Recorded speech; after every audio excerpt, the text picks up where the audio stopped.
Coming up on today's episode. Yeah. Yeah, that's what I mean, like the time concept. Yeah. In 10 years' time, it's like, but... Do you want to just buy a block of land in 10 years' time? God, no. You want to already have the house and the shed. Okay. Yeah. Let's face it We all again. need a shed. I grew up around tradies. You know, dad's a mechanic and uncle's a carpenter, and I've got 5 other mechanics in my life. You know, everybody wants the shed. Yeah. It's my biggest goal in life when I buy my next house again, because I'm not in my forever home. Yeah. I'm not in my first home either. I'm in the next step. Yeah. Start right? home. I've stepped. Yeah, I'm past the start of home. I'm probably in the mid home. Yeah. But my plan is that I want to buy a block of land that is big enough to put a shed that's at least 3 times the size of the house.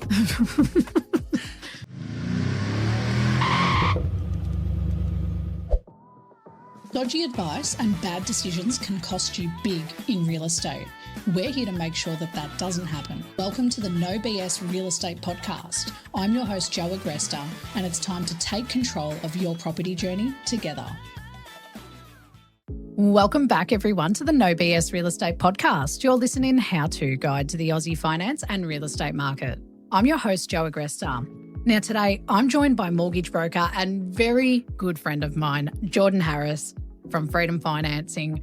I'm so excited to have him here. And today's topic is something very interesting. We're going to be talking about something that affects a huge number of young Australians working in trades. How do you actually get yourself into your first home?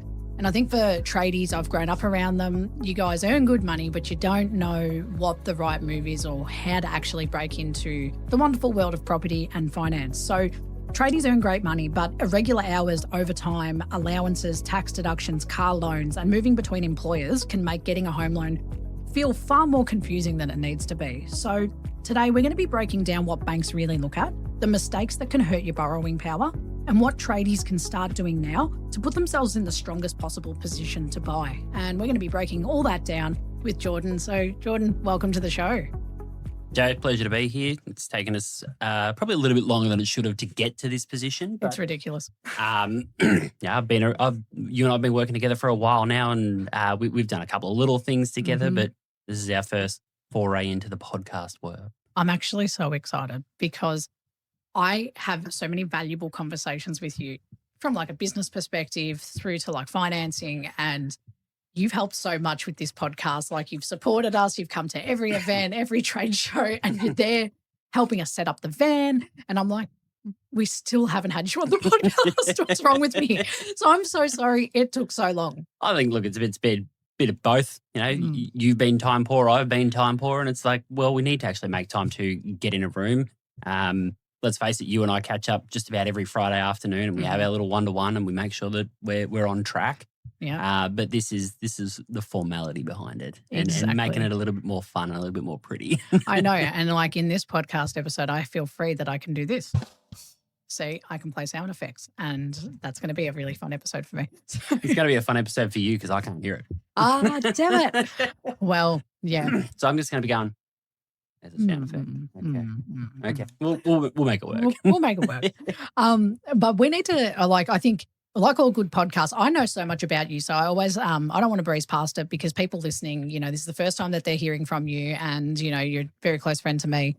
Tell us a little bit about Freedom Financing and yourself. Like, how did you kind of get into the mortgage broking space? Because you've got such a varied background. Man, it is it is a long story, and it's a bit of a fun one for me as well. So I obviously, like everybody else, did the high school thing, did the uni thing, went, ooh, that's not for me. Did the apprenticeship thing, went, ooh, that's not for me. Worked in construction for over 10 years. Yep. Worked in banking, worked in transport. I've worked in very different industries, and it's all led me back to here. Yeah. I got back here because I sort of made the decision, right, I want to do something that is comfortable for me, something that I love and enjoy, something that I'm passionate about. And for me, it was back to the finance game. Yeah. And the reason for that is I want to help people. I want to, especially working in the trades industry for as long as I did, I got to understand that, man, the amount of tradies that don't understand their money and don't understand how to best position themselves to use their money is astounding. So for me, I started the business and I started focusing on trades because they need the most help. Yeah. Yeah, I built the business. I came up with a name. I chose a color that's bright and purple and very different to what most other mortgage brokers would be. And you and I get along quite well because one of my core pillars is no bullshit. Exactly. And this is Right. why it works, right? That's what we clicked on Yeah. from day one. So I chose Freedom Financing. The name, specifically freedom, was the big word that I wanted in the name of the business, because I chose to do it for freedom. Yeah. For me, it was about freedom of time, freedom of relationship, and the freedom to help people the way that I know they need to be helped. Yeah. And one of the best decisions I've ever made. My personal life, my relationship, my marriage is stronger. You'd think the stresses of being self-employed put pressure on, but in the end, it's actually made us 10 times stronger. Yeah, because I think it shows it's a different light, right? Your partner Yeah. sees you in a different position to working for someone else. I think when you take that risk and say, I'll back myself, it's very attractive, Well, it helps that you're working 60, 70 hours for yourself rather than 60, 70 hours for someone else. Yeah, that's true. That's true. But I love that you've got that background, and like this is why when we were talking about topics today and, the trade subject, like you did it for 10 years in construction, even though you did the apprenticeship and said, shit, that's not for me. But then coming into the finance side of it, I think makes sense because you've not only, it's not like that's your only niche, but it's something that you're very close to. Yeah. Because you get it and you've got family in it. And I think even your dad. All my friends and family are tradies and the trade alike type roles, like you said. Dad runs a Jim's mowing business, which he and I started together. But again, it just shows the challenges of that seasonal income, the different types of income that you can have, the $50 the little job, the $100 medium job, and the $3,000 big job. Being in trades across any of the trades industries, you're always going to have that really wildly different income, but you can make it work. 100%. I think that's a big thing, right? It's making it work. So, when we talk about this topic today, and one of the big things to discuss is tradies often get that really nice coin. Now, I've got a little fun fact, and I'm sure he'll love me saying this or not. My cousin's a tradie. He's just done his journeyman. So for those that, aren't familiar, that's like the last final piece of resistance before you fully qualify. Mm-hmm. And anyway, he was complaining about, he's like, I don't get enough bloody pay. Like it's shit. And I've gone, what's your pay? Like it's 21. It's $1,000 a week. And I said to him, like, you fucking kidding me? I said, are you shitting me? I said, you don't get what people are on outside of this role. Like for a young person, that's decent as hell. Like, and you're not renting. Yeah. I said, no, you're cool, man. Like, don't complain.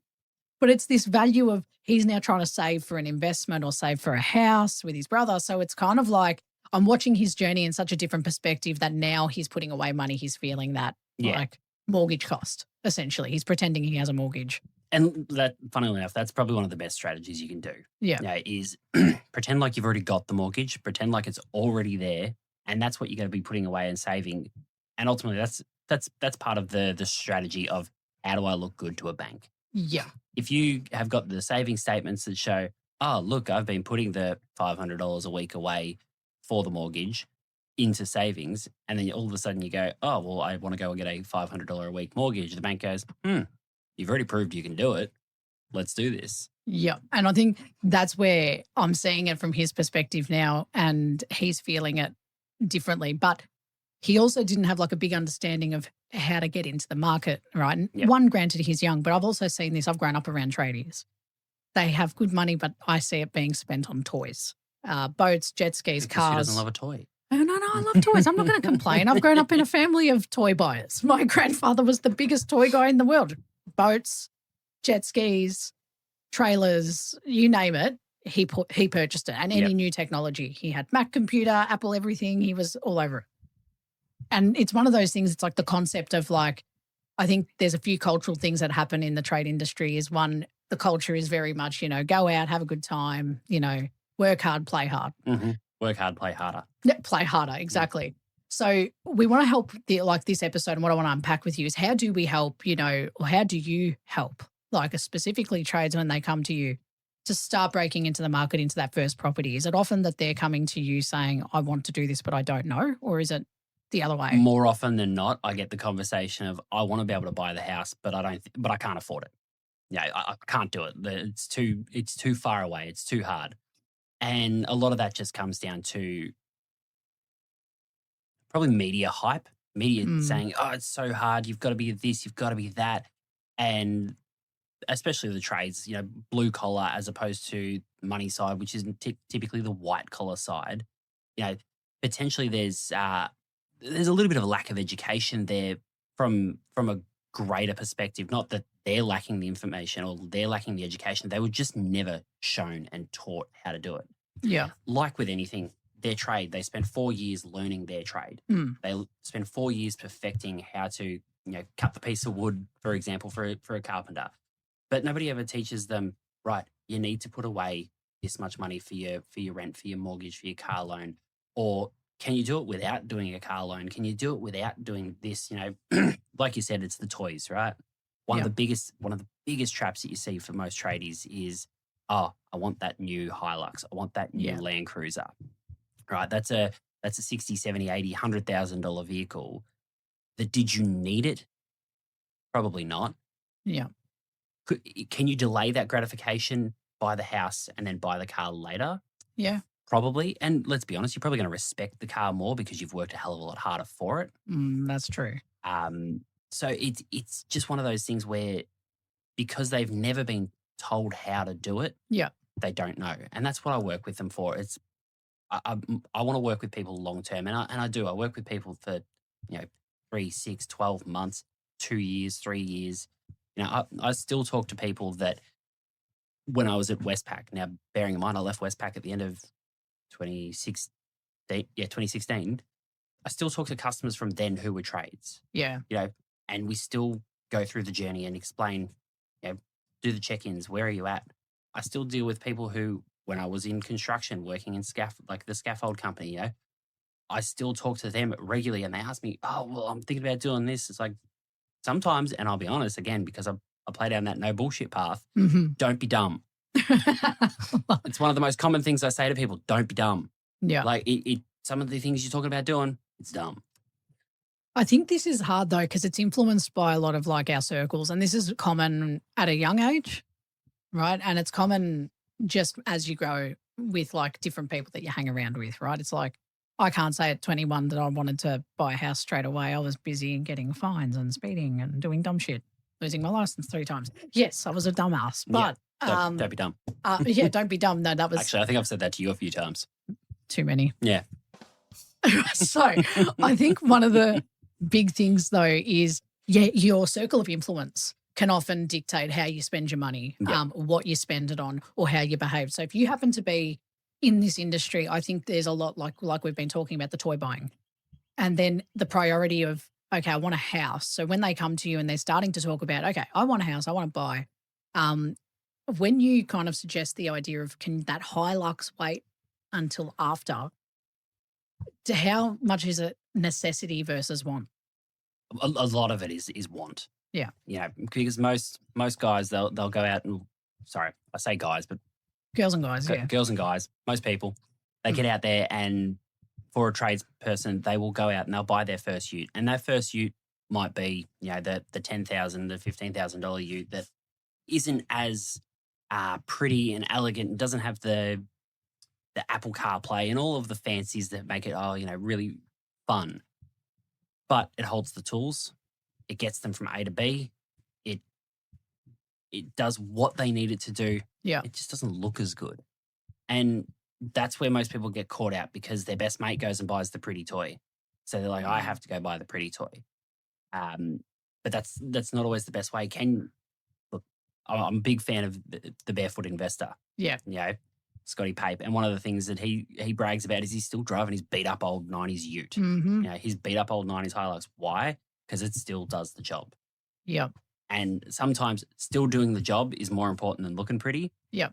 And especially if you really want to grow yourself, grow your wealth and become better.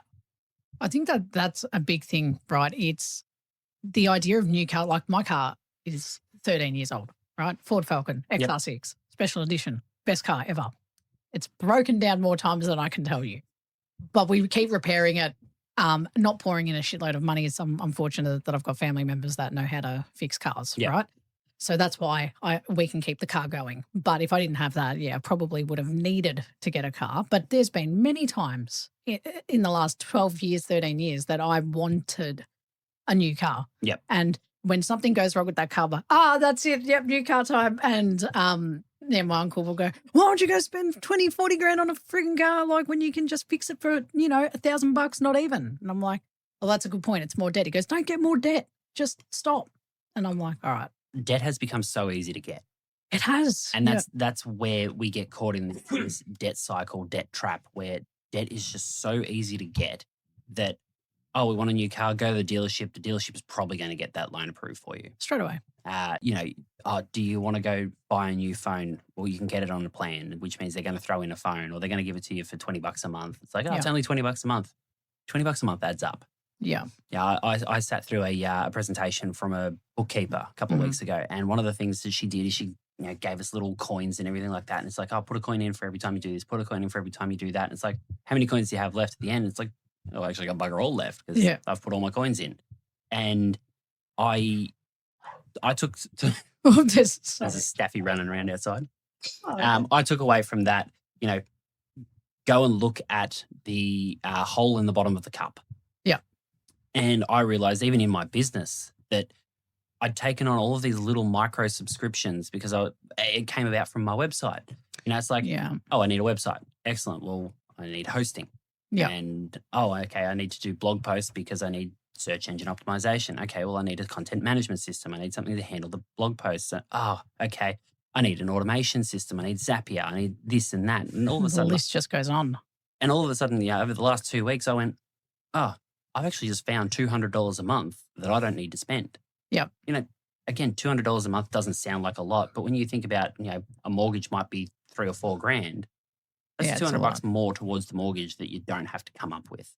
And I think, if we go back to that first stage, right, like the assessment of a loan, when you get that first person that sits down with you, and today this episode is mainly for our trade ladies and men out there that are working in the industry, and you are, we're not calling you out for saying that you're buying dumb shit, but we're all a creature of habit to that, right? We all buy dumb shit. We all buy dumb shit, so there's no exclusivity. We're not trying to single you out, but what we're trying to do is say, okay, we've got the start of this very first journey with them when they come and sit with you. Mm-hmm. What are some of the things that, that commonly you see that can be corrected, or things that just, you think can't be corrected?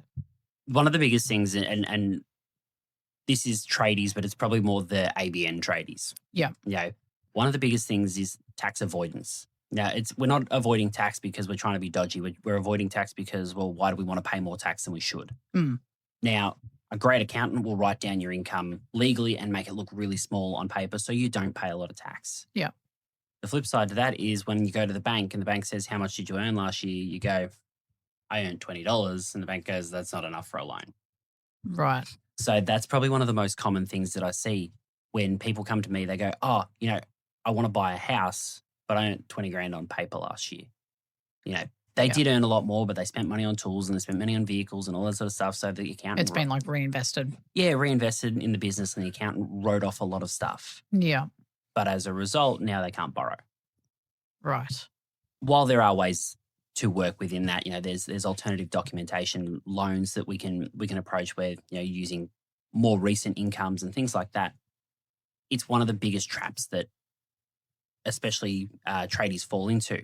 I went and taught a class of Year 12s, VCE VM students. Oh, so yeah, nice. Vocational major. So they're all the ones that are going to get into trades eventually. Yeah. I'm talking to pre-carpenters, pre-sparkies, pre-hairdressers, all that sort of stuff. And, the conversations that I had with them were about finance, and it wasn't so much about go get the car loan. It's don't get the car loan. Yeah, save. For me, it was I want to get in there at the age of 16, 17 and say, don't buy the Hilux, don't buy the Cruiser, because ultimately it's going to slow you down. Yeah.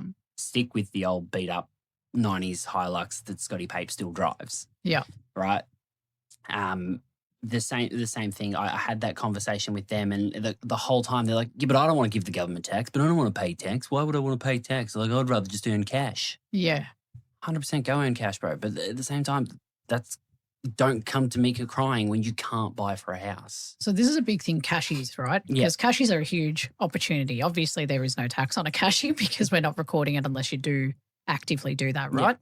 So, and we were talking about this a couple of weeks ago, actually. You said, you were talking to someone else and you were saying, I know you're doing cashies and this could contribute to you getting a home loan. Yep. Can you at least put it through your systems properly? Yeah. And say that it was a cash payment. So you can pay your tax and still say that on paper, you've earned now $80,000 a year or $100,000 a year, not $20,000. It makes a huge difference, especially in those cash heavy industries. Now, like I'll go back to Dad's business with Jim's mowing, right? It's mowing. Everybody wants to pay cash.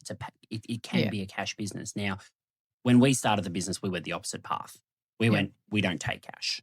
Yeah. Right. And we had clients that were like, no, we've got to pay you cash. I don't want cash. Like, and they're, oh, can I get a discount for cash? Bro? Like, am I going to get the 10% off for not paying GST? No. In fact, we went the opposite.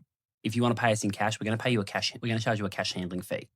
Because we got to get down to the bank before 4 o'clock, good old bankers' hours. Got to get down the bank before 4 o'clock to deposit it. And then we've got the admin side of reconciling that payment against the bank statements, against the blah. It's like, it's actually more effort for us to take cash. Yeah. It was really controversial at the start because customers are like, oh, but I'm just used to paying cash. I want to pay. Great. But Dad and I genuinely looked at it with the way that we wanted to structure the business. We were like, no. I want to buy a house. Yeah. I need income. So the more money I can put through the books, that means the more money I can pay myself through the books for the borrowing. Yeah. So people will pay for the service, right? They're going to pay for the service regardless of whether you pay it on, cash or invoice. Yeah. For your sake, invoice it, right? Yeah. I get it. We want to say cash is king. Unfortunately, cash is dead. That's going to be a very controversial statement. Yeah, I think so. Cash is dead, but because it is like you if you deal in cash, somehow you've got to record it. Otherwise, it doesn't play in the bigger, more important spaces of your life, like borrowing. Well, this is the thing, right? It's interesting because where do you think they start on their that people start on this path of the cashiers and then doing that cash transaction, and then where does that tax saving mentality kind of what I'm trying to work out is at what point did this become the norm, and then where are they finding out that this is actually shit for them? That's a really political question that I don't think we should get into. Okay. Because I think we could put a lot of people offside. Yeah, that's true. But from the, I'm not talking from the government perspective because obviously they play a part, but people.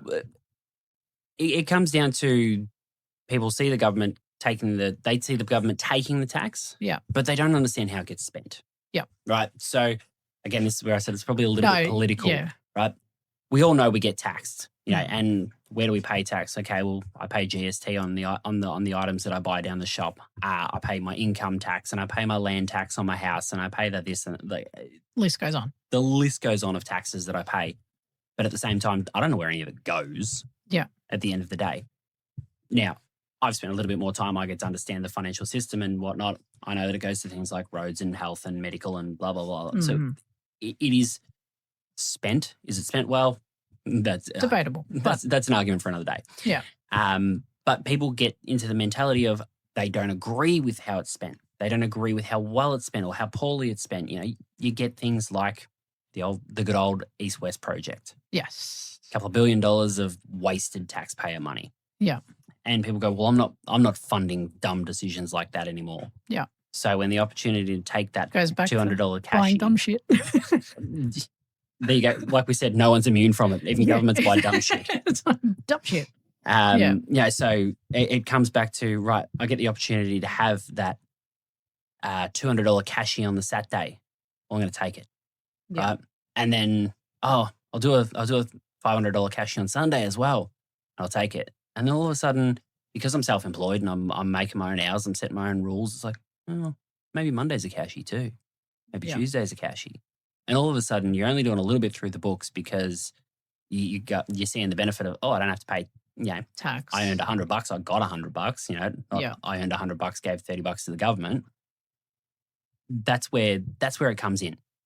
And I think that's where we're really short-sighted.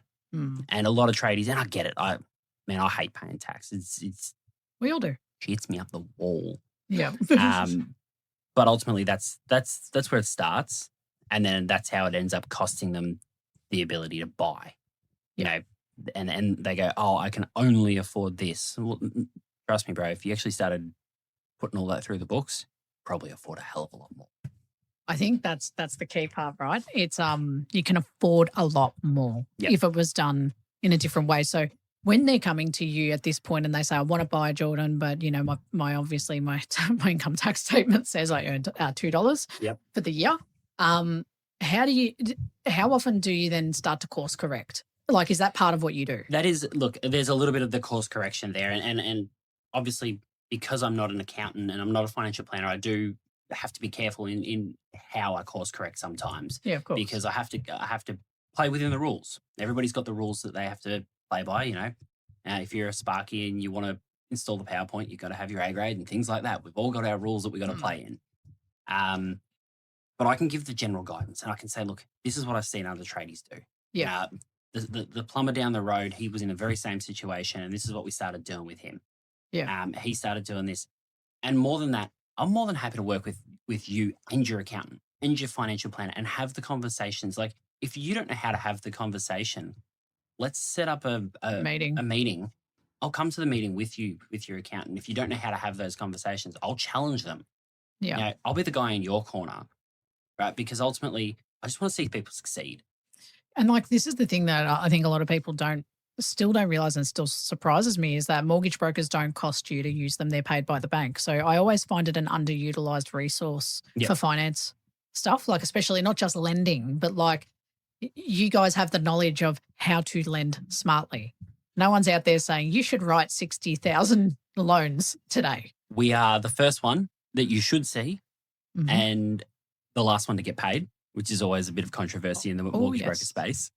But at the same time, the amount of times that people should come and see me first and don't burns them. So then what's the trap? Like, what are some of the things that, like, what makes you say that? What are some of those telltales that you go, you should have seen me 6 months earlier? Look, it can be just stuff around income. Like they'll go, oh, look, the accountant says I earn really good money. Yeah. 100%, you earn really good money. But it's not always about earning really good money. It's also about how we can show the bank you earn really good money. I think that's the storytelling part. Yeah. Right? Because you called out at the start for your ABN trades. Yep. For all your trades that are working, and look, this is just me being a bit green. Does every trade need to have their own ABN or sole trader ABN? No, not at all. So there's a lot of tradies out there that are just that they work for another business. Right. Which is absolutely fine. So then because of those trades, they're a lot more straightforward. They're a lot more straightforward. You get your standard, we'll say, I'll use my mate as an example, standard plumber. He works for a boss. He's got a work vehicle thrown in. He gets paid his hourly rate plus overtime plus allowances, and he gets an end of year bonus. Right? Right. All of those things, they're pretty standard incomes. Income and allowances for most banks, as long as you can show it over a 3 to 6 month period, that they're happy to use. They're happy to use it. It's then when you start job hopping. Job hopping hurts because job hopping, A, lowers your credit score. Yeah. But B, it shows a little bit of instability with the bank. So it's not, and I'm not saying don't leave the crap employer. Leave the crap employer. Yeah, it's not about suffering because you're trying to buy a house. It's like that's a different problem. That's right. It's maybe there is a little bit of short-term pain for the long-term gain. Yeah. If we're mid-process, don't go and buy the new car. Don't go and set up the new credit card. Don't go and change the employer. But if you really want to or really need to do some of those things, have a conversation with me first. Because ultimately we can make it work. Because lending is A, about the numbers, but B, and probably sometimes more importantly, it's about the story. Well, I think that's the reason why people use lenders, right? It's you could apply to the bank directly through a website. You submit the application, it gets rejected. And the difference is from what you're doing is you're talking to the bank lender directly. It's their policy, it's their requirements. You don't have that opportunity to do the storytelling. You're not often talking to the BDM, the business development manager that represents them. But the broker, someone like Jorden, is. They're the one calling the BDM going, look, I've got this bloke. He's, really good on paper. There's a couple of little things here, but I'm really confident that he'd be able to do it. I back him. Can we talk about a loan for him? And I think that's the key difference with brokers are brokering a deal, and they're there to represent you in that regard. Also, the number of lenders that we have access to. So you might have banked with, the big red star for your entire life, right? Yeah. And that's all you know. So you're like, oh, I'll go there and get my home loan. And again, like you said, you've applied, but they get declined. You don't necessarily know why you got declined. You just know you got declined. But with a broker, you tell them your entire story. And it literally, I've had people tell me that it feels invasive. It should feel invasive because honestly, it's finance. I need to understand your entire scenario. Like, tell me everything. I'll decide what doesn't get to the bank. Yeah. Right. And then when I know what's going on, I can look at the different bank policies and I can go, okay, Joe, you don't work with the big red star, but I'm going to take you over here to this little pink bank because their policy is a lot more friendly for your scenario and we have a much, much higher chance of getting approvals.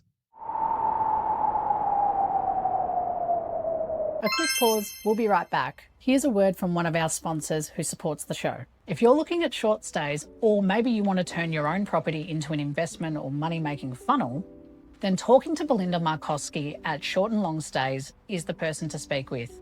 She specialises in using Airbnb type of properties to make you an income on your next investment property, from converting rooms to maximising returns. She understands how to run short and long-term investment strategies from start to finish. Her details are in the show notes below. Well, I think this is a perfect segue into our Reddit Real Talk segment.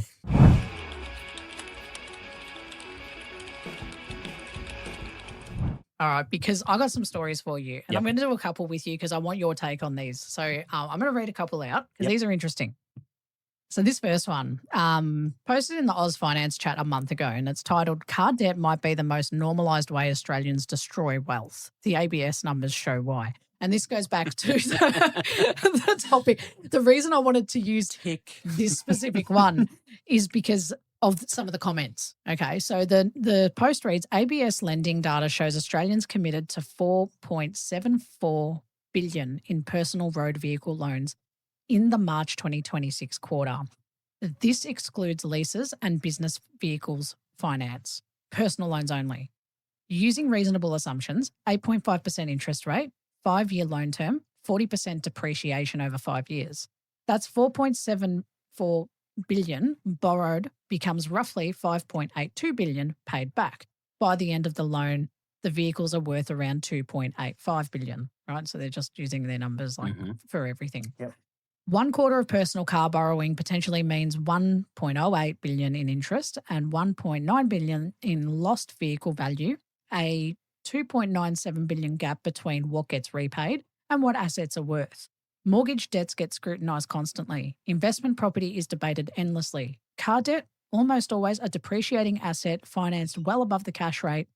Barely rates are mentioned.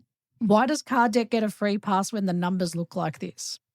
And then people in the comments are like, car debt does not get a free pass, lol. This sub vilifies anyone that buys anything over other than a 20-year-old Toyota or budget EV.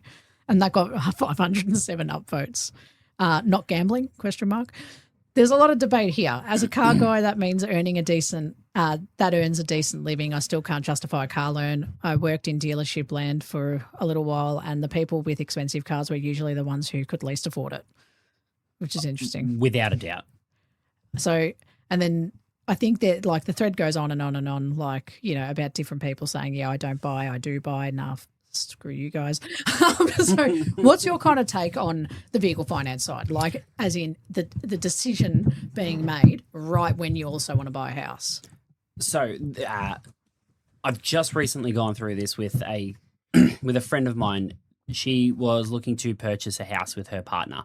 Yeah. And we discussed numbers and we discussed, the different options. And, she was like, oh, cool, we can do this. And then, flip side, a month later, it's too bloody hard. A month later, no, we can do this. A month later, it's too bloody hard. A month later, we can do this. That flip back and forth for a while. And then out of nowhere, I see on Instagram, just bought a new Mercedes-Benz. Oh, no. And I ring her up and I say, Mercedes. what happened to don't be dumb? Mm. Yeah, but it would still look too hard. So What, the house borrowing process? Yeah. Right. But it wasn't. She just overwhelmed herself and went, I want to buy the new toy. Yeah. And like you and I said, the new toy, the new car loan finance, so easy to get. You can walk into a dealership and they will, 99 times out of 100, they will get it approved. And you don't necessarily always look at the rate. They just go, it'll cost you, and they don't talk rate when you go to a dealership either. They go, it'll cost you this much a week. Are you comfortable with that? Yes, no. You don't think about the fact that that $100,000 vehicle you paid $5,000 brokerage on with $4,000 of fees.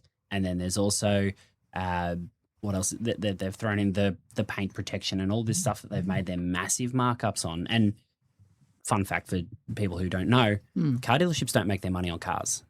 They make their money on everything other than the car. So when they sell you the tint, when they sell you the floor mats, when they sell you the aftermarket, all of that stuff, when you go and buy the car, you do the negotiation. This is the car, this is the model, and they go, cool.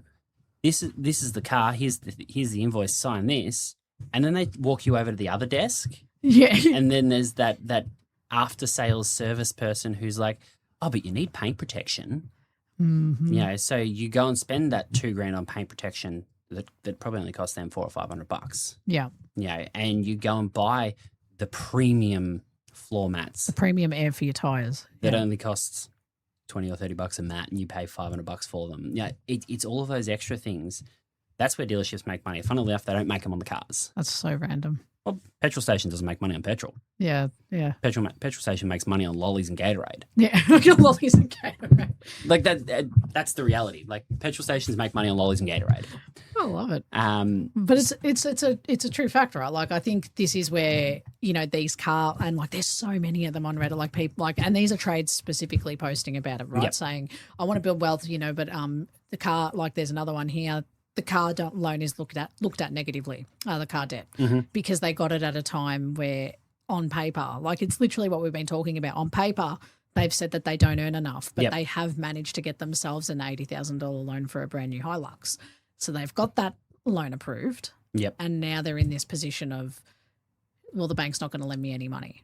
Well, that's right. That car loan that costs you $400 a week, or $3,000-4,000 a month, whatever it works out to be, that's huge. That's a mortgage. That's a mortgage. You want to borrow $600,000. That's going to cost you, today's rates around roughly $3,500 to $4,000 a month, right? If you've got a car loan for $2,000 a month, that's significantly eating into your borrowing power. Yep. If you're already someone who is tight on paper by the bank standards, and then you go and add a $2,000 a month car loan, all of a sudden you're out. It's scary, right? It's terrifying. And I think this is now where, rather than all the doom and gloom we've been talking about, like kind of bringing into those practical steps, like what's kind of the perfect place or time that a trade can get in contact with you? Minute one. When you first think, I could buy a house, that's the minute you get in touch. Yeah. Because ultimately I'll work with you long term. I don't look at anybody that comes through my door as a let's get a loan tomorrow. Yeah. I've also learnt my lesson, a lesson that I'd actually forgotten from back when I was in the bank. It was, let's get a pre-approval in place so you can go shopping. Dumb. Because pre-approvals expire. Yeah. Pre-approvals only last, some are 60 days, some are 90 days. Yeah. Right? And I've got a couple of customers that I'm working with at the moment that their pre-approvals expired. And they're like, oh, we need to renew the pre-approval. No, we don't. You guys are nowhere near ready to buy a house. You're looking and you say you are, but the reality is you're not. So I'm not going to renew the pre-approval. I've looked at your finances again. I'll still get the updated pay slips every 3 or 4 months. and Yeah. I'll make sure that the numbers still work, and I'll keep you on track and aligned. But we're not going to go hit your credit file again every 3 months because you can't figure out which house you want to buy. Yeah, which brings up like a whole other topic, right? Like I think there's a lot in the home selection process that I boil down to basically that negotiation. Like shout out to him, Jason Kwan, who's ex-buyer's agent broker, but he calls it the property triangle. He said, people aren't willing to basically negotiate. It's like the saying, good, fast, and cheap. You can't have all three. Can't have all three. Yep. Right? You can have good and fast, or good and cheap, or cheap and fast, but you can't have a good. Yep. Right? So same concept. It's budget, the property asset type, and the location. You can't have all three. Yep. So where are you negotiating? You can have a great location and a great property, but it's not going to fit your budget. Yep. But you can have a great property in the right budget, but it's not going to be in the right location or not exactly what you were hoping for. And it's not about saying, oh, that means you wanted to buy in Elwood and now you're buying in Cranbourne. That's not the difference I'm talking about. It's like there's a suburb or a pocket that you really, really, really wanted Elwood, and that might be your deal breaker. You might say, I must live in Elwood. It's not a deal breaker. So that means that the asset type you buy is probably not a house to suit your budget. It's not a beachfront. It's not beachfront. We're probably looking at what's out the back, like a little unit. There's no problem with that. It's just the mentality of, I think the other thing too that I like to say is don't think of it as your first home. Think of it as your starter home.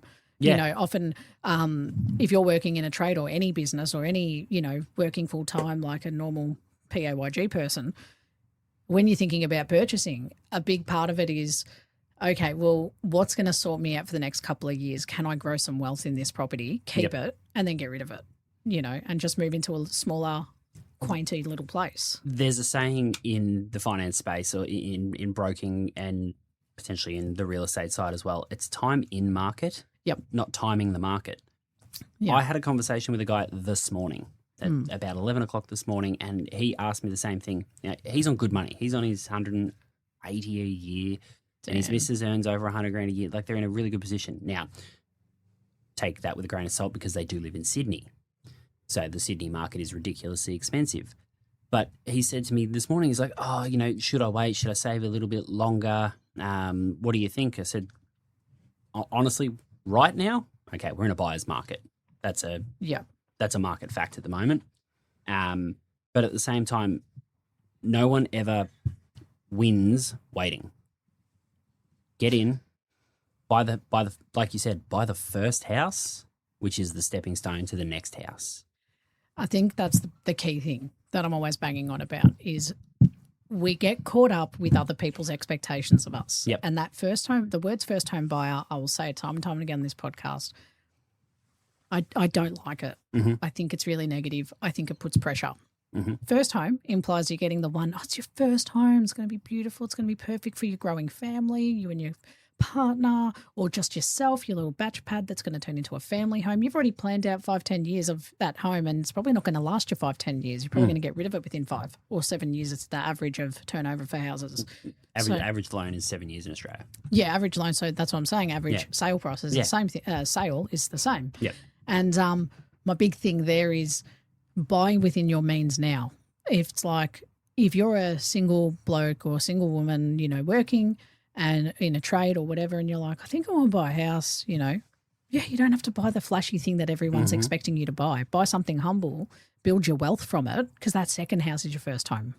Well, and not only that, you've got, let's leave the tax and political side out of it, but you've got capital growth in your property, right? Yeah. Every year that property increases in value. What started out as a $100,000 house becomes 110, becomes 120, becomes 140. Yeah. And we look at it with our grandparents' houses. I remember that my grandparents paid $3,000 for for the home that my parents grew up in, or my dad grew up in. Yeah. And they sold it for nearly $500,000. When my great grandfather bought his house in Camberwell, this is the terrifying number. He bought it for just under $30,000 and sold it for over $1.5 million. It was a 40-year hold, but 40-year hold though. Yeah. Properties grow in value. They constantly, and we can see you can look up the graphs and you can see the information now. The property growth is just exponential. I think this is the other thing too. We're specifically talking about buying to live in, right? In today's episode. Yeah. Now, obviously, with investors, that's a totally different approach and strategy. Yes. What we're talking about is you're going to live in this home, principal place of residence. So the strategy there is usually a long hold. Like you're not expecting to move out every year. Probably wouldn't help your bank account. And the other thing is, you're a tradie. Buy the beat up house. Buy the worst house on the best street. Do it up. It's like it's so true, right? It's you've got a skill and a trade. If you've got the gusto for it, you can make a lot of money off the back of that. What trades don't have best mates that are more trades? Yeah, that's true. Yeah, you're all in a circle. You're all in a circle. So you might be the plumber that can go and do all the plumbing and do the bathroom, and then you've got the Sparky who can do the wiring for you. And exactly. you can pay him in beer because he's your best mate. You can get a whole house built out of this. You can get a whole house built for just beer. Yeah, that's true. Yeah, this is Australia. We pay in beer. We pay in beer. So now just make sure you invoice for the beer, so can get paid for your home loan at the end. Yeah, no free cases. No. But look, I want to go to this other Reddit one because it's interesting because I find it's frustrating when you're in this industry when we see people who think they can't do it, and I think that's a lot of the time what we deal with is people have the idea that they've already assumed they can't. They're like, oh, look, I've got really shit debt and, it's too bloody hard. Oh, it's too hard. This seems complicated. I can't do it. And it's like, but you can. There's just got to be a plan, right? So I feel sad when I see some stuff I've read it and I'm like, oh, no, you can do it. Like, don't stress. We'll make this work. We'll make it work. You just got to have a plan. Everything's possible if you want to do it.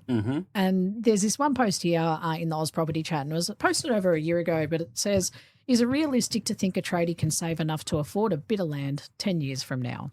Where would it likely be, and what's the best way to get a property? So this person obviously wants to buy, and some of the comments are pretty, like they're diverse, right? So someone said, got a tradie recently. One afternoon's work should cover it. That was pretty funny. Not wrong. Someone else said here, I live in rural New South Wales and there's a tradie shortage. My handyman bought a hobby farm and he's under 45. The electrician bought a real farm and he's too posh now to talk. The plumber is about 40 and he has a beautiful new build and some investment properties. I believe if you were to move to a rural area, you could get rich like those guys. So there's a lot of different tactics. One person here writes, depends if you're employed by someone else or on a wage. Go straight out of school into an apprenticeship. From there, set up a business and get paid under your ABN. Tax deduct all operating expenses. Get your builder's license and start doing your own developments on the side. Get together with other trades and build your own principal place of residences. In that instance, you might be in a position to retire in your mid-30s with multiple properties and millions in assets.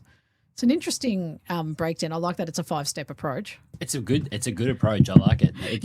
I like it. If I follow that verbatim, I hope it works. I don't know when we're sleeping, but yeah, it's doable. And look, I think one of the first comments was, you can achieve that in 10 years. Yeah, you can achieve it in much better than 10 years. Yeah, that's what I mean. Like the time concept. Yeah, in 10 years' time, it's like, but do you want to just buy a block of land in 10 years' time?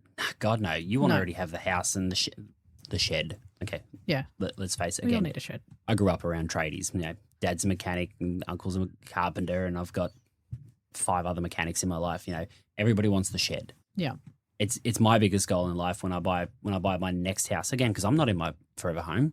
Yeah. I'm not in my first home either. I'm in the next step. Yeah. Start a home. I've stepped. I'm past the start of home. I'm probably in the mid home. Yeah. But my plan is that I want to buy a block of land that is big enough to put a shed that's at least 3 times the size of the house. A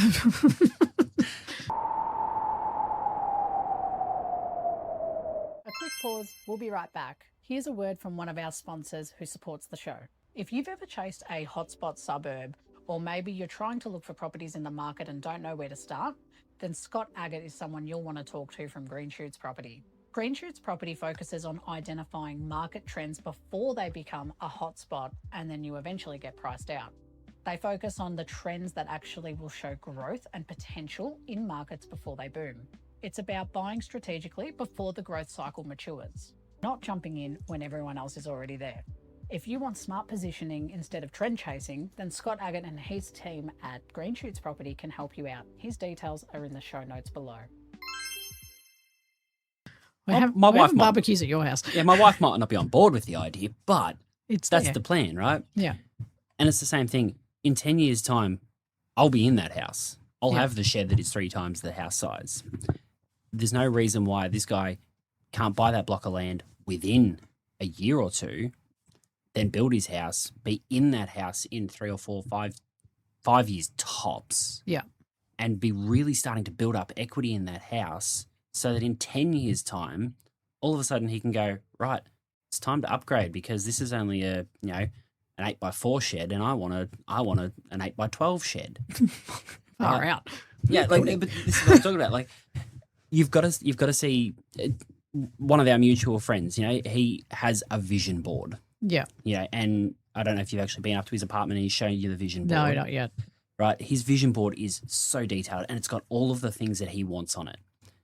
And I've got the vision board, but my vision board's a lot simpler than his. Yeah. Because my vision board is the shed, it's the family, it's again having the yard big enough to have a cattle dog again. Just going to call out that you put the shed before the family. Continue. It's call priorities, Joe. Just calling it out. No, it's a good call out because priorities. Yeah. If you ask my wife, the vision board's a little bit of a different order, but that of course, that's called marriage. But yeah, like for me, having that goal of where I want to be makes it how I get there. And for this guy, same thing. He's got the goal. Let's actually reality check his goal. It's totally doable. Yeah. How do we make it happen faster? Because 10 years is a long time. You can make it happen faster. I think this is the one like key thing, right? It's bringing it back into the practical steps. Like if you're a tradie listening to this, well, let's say there's someone listening who's in the industry and they're thinking, oh yeah, but I've got issues like with my, I'm not putting everything through my, my ABN, or I'm not doing this. How much time should they give to fix those problems? Like and start working towards that home loan period. Ultimately, it depends how much you want the home. Yeah. Like it comes down to how much do you want it. Because it's no different to the apprenticeship. You wanted to be the Sparky, so you went through the 4 years. Yeah. Right?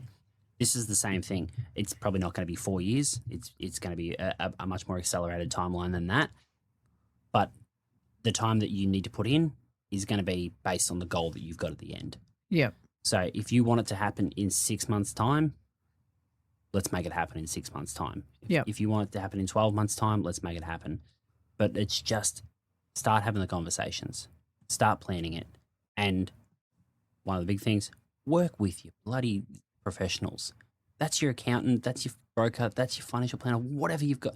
I don't care if it's your mate down the street. Yeah. But work with your professionals, and if you're going to ask for advice, take the bloody advice. Yeah, I think it's about setting yourself up for that next phase, right? Yeah. It's like I say this with everything. You can achieve any goal you want. You can have a vision board for it. It's probably a piece of paper. It's a note in your phone, whatever that is, like however you've kind of visualized the next 5 to 10 years of your life. Mm-hmm. Don't already have doubt in your head because of the media and all the noise that it brings, because of maybe mum and dad or, family or friends. Like, don't feel that pressure. Mm-hmm. And I think that's the hardest part in these situations is, especially at workplaces where trades are very social, you have a lot of people around you that are at different age levels. You've got the young guys, your apprentices, then you've got the older guys that are, obviously been doing this 10, 15, 20 years, your supervisors, and you see their lifestyle and what they're doing and what they've built. But they all started where you were. Yes. So you use that as almost like your inspiration to go, well, hang on, my boss did that, and he's done that multiple times. Pretty much everybody started at the bottom. Everyone starts at zero. And you know what? You make mistakes, but there's no mistake that can't be recovered. It's just the time it takes to recover and how deep the mistake was. Exactly right. Like I had a conversation with a guy that I used to work for. He built up a massive, massive construction business, and we were discussing some of the mistakes that he made along the way. And he goes, I honestly wasted probably at least $1 million in failed products. Yeah. To build them, get prototypes made, to try version 1, to try version 2, to try version 10, and then to ultimately scrap it. Yeah. When I was working for him, I remember there was a product that was colloquially named the Moneymaker, right? Kind of tells you how good it was. We had to scrap it because the industry we were in, which was scaffolding, it was no longer safe. Yeah. It was no longer you could not do it safely and quickly. Yeah. So all of a sudden, it was no longer a moneymaker. And then when we looked at it and when we did the head count and figured out how much we were just scrapping, it was nearly $2 million worth of stock. Jeez. So, Jesus. So mistakes get made. Yeah. Learn from your mistakes. Some of the most successful operators out there have made mistakes, gone down, gone bankrupt, lost it, made it back. And come back again. I think that's the thing. You can always bounce back. So You can always bounce back. Like one of the key things to take away from this episode, if anything, is if you're sitting there as a trader and you want someone who understands your line of work, and this is why it's important to work with a broker that understands your niche or your business or, just even your job. Yep. When they don't get it, it makes it hard to explain how you do things. So using someone like Jorden is that's why I wanted you to come and talk about this, right? One of my biggest things is it's not just about getting to understand the job and all that. It's actually getting to understand you. I frustrate a lot of my clients because Brilliant. One of the most common questions is like, oh, I want to, like, they come to me, I want to get a home loan. Do you? Why do you want a home loan? Yeah. Oh, I want to buy a house. Oh, so you don't want a home loan. You want to buy a house. Yeah. The home loan is just a tool to get you there. Why do you want to buy a house? Oh, because everybody says I should. No, but why do you want to buy that? And I will just keep digging until we get to that core reason. And, I bring it back to myself, right? Why did I buy a house? Well, I didn't want to buy a house. Yeah. That's the truth. I didn't. My wife did. And I thought, you know what? I do want to have a place for my kids to grow up. Yeah. Right? Nothing wrong with it, but I moved around. I lived in, I think it was like 19 different houses in 20 years. Bloody hell, I've had a heart attack. Yeah, right. So that was my first 20 years of life was I lived in 19 different houses. And it's a lot more than that now, but I don't want my kids to experience that. I want my kids to eventually live in one, maybe two houses because like I said, this is not my forever house. Yeah. I'm going to have the shed house. Yeah. Because I'll need the shed to run away from the kids, but yeah. The kids will know a stable home life. Right? Yeah. That's my why. So I always try and dig into the why. And when I know the why, geez, it helps me fight for you and get you that loan. 100%. And I love that because the why is a big part, and it's always normally at the surface, it's always that, because someone want said a home loan. This. And then, my mum said, my parents have been saying we need to get our own home. Mm-hmm. Oh, okay. And then it's like, what do you want? And it always changes. So I think the biggest thing is you haven't really been taught how to set up your finances properly from day one. You haven't been taught, and that's Australia-wide, right? Oh, our that's school the system, education system. Yeah, the education system has not set people up to know how to spend their money wisely, right? So you are going to make it's not, and they're not everything is a mistake. Buying the jet ski because you want to buy a jet ski, buying a new car they're not mistakes. It's like they made you happy at the time. Mm-hmm. All it means is that maybe that's pushed out your timeline for now. You want to buy a house. Maybe the goal for that house is a little bit longer than you probably wanted it to be. Yeah. Unless we make some dramatic shifts, like do you sell that car? Do you pay down the loan? Do you then go for a home loan? Like I did that with my little Ford Falcon, 6 years ago when I bought the house with Viv. The question from the broker was, can you pay out that loan? You've got savings for it. Yep. Pay it out and then use the rest towards the house. And I said, is that what you're recommending? They're like, yep, better than not having it. So I paid out what was left. There wasn't much. There was I think $8,000 left. Mm-hmm. So I just paid it out. But it helped my home loan exponentially. We got a higher pre-approval amount. Yep. We didn't spend our pre-approval amount. That's the other thing we didn't do was we got pre-approved for, high millions, and I said, I'm not buying for high millions. Yeah, I'm not paying a mortgage at that. We were the same. Like half that. I said $500,000 less I'm aiming for. And my partner was in the same boat. So we built something for that price range, and it's worked. One thing I do a little bit differently too is I don't go, this is how much you can borrow. Yeah. I go, how much are you comfortable spending? Yeah, because it's a different question. It's a very different question because you might say, we can probably do $1,000 a week. Mm. Okay, $1,000 a week, that might get you to seven, maybe 800,000, depending on the borrower, depending on the bank or lender. But if I punch all your figures into all the calculators, we might have some banks out there saying you can do 1.2, 1.3, 1.4. Yeah. But all of a sudden, you're going to have a heart attack going, I don't want to spend $6,500, $7,000 a month on a mortgage. Right? That's the big thing. Like, you've got to figure out what your comfort level is first. Yeah, you don't have to spend is the thing. You can spend if you want. You've now got an option to, and the bank said you can, but it's about working with someone that's going to help you understand what that means and what it looks like. And that's why you were the perfect person to bring on today. And understand. It's the understanding you. Exactly. Yeah. Well, I want to bring it back to the no BS statement of the day, because we always talk heaps, and I feel like we're just going to have many more podcasts now because this was so fun. But today's statement at the start that we read out was, tradies don't struggle to buy their first home because they don't earn enough. They struggle because no one's taught them how to make their income look good to a bank. Do you reckon that's bullshit or not bullshit? No, it's not bullshit. Yes, we actually get to keep our name today. Because it is. It's no one has taught them how to make it look good to a bank. And look, that's not just tradies. Yeah. That is across the board. Like we said, the education system does suck when it comes to our financial education. But no one knows how to make their income look good to a bank. No, and it's a reason why there's a reason why brokers exist, is what I'm going to say. There's a reason why we've got 80% market share at the moment. That is also true. But thank you so much, Jorden, for coming on the show today. And finally, we got our podcast episode out, and I'm sure this is going to kick off many more in the pipeline. But I want to ask you for final thoughts and advice to those tradie ladies and men that are listening who are going, okay, cool, like I get it, I can do it. So now what? Like, what's your advice to these guys? Well, you hit the nail on the head. You can do it. Yeah. You can do it. And no matter what, never lose sight of what you want to do, because you can do it. You've just got to have the people in your corner. Now, whether that's me, whether that's your existing broker or another broker down the road, I don't get offended. But just reach out, have a conversation. Like you said, our services are paid for by the bank. Yeah, take benefit. We don't cost you anything. We cost you time. Mm. So reach out, ask the questions, and just remember you can do it.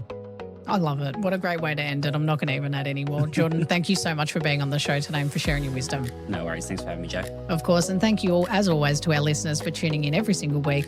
As mentioned, it costs nothing to have a chat. Pick up the phone, ask your questions, have a conversation and see where it leads. And that's all we have for today on the No BS Real Estate Podcast. I'm Joe Agresta. This has been Jorden Harris. We'll catch you next time. Bye for now. That's a wrap for this episode of the No BS Real Estate Podcast, powered by Jorden AI. If you found this conversation helpful, don't forget to subscribe, leave a review, and share this episode with someone who might need it. If you're looking for more guidance on your home buying journey, you can visit www.abodi.com.au for expert advice, property insights, and the tools you need to find the right home with confidence. If you're already on your journey, you can also download our app. Just search Jorden AI on the App Store or Google Play. Have any questions or want to connect, you can follow us on Instagram at abodi.com.au or send us a message. We'd love to hear from you. Thanks for tuning in, and we'll catch you in the next episode.